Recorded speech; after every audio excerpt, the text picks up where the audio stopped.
the joint military exercise between the Indian Army and the Malaysian Army, Exercise Harimau Shakti 2023, which began on 23rd October at Foreign Training Node, Umroi Cantonment, will conclude tomorrow.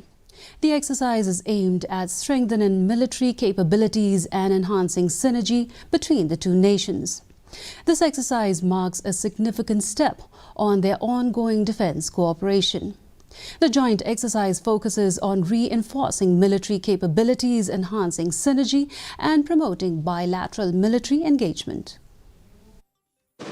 Indian Army is proud to be engaging with 27 countries by conducting 39 exercises, that is training exercises, and Umroi Joint Training Node is one of the state-of-the-art institutions which contributes to such training. In 2016, the Indian Army had conceptualized and created an independent and fully integrated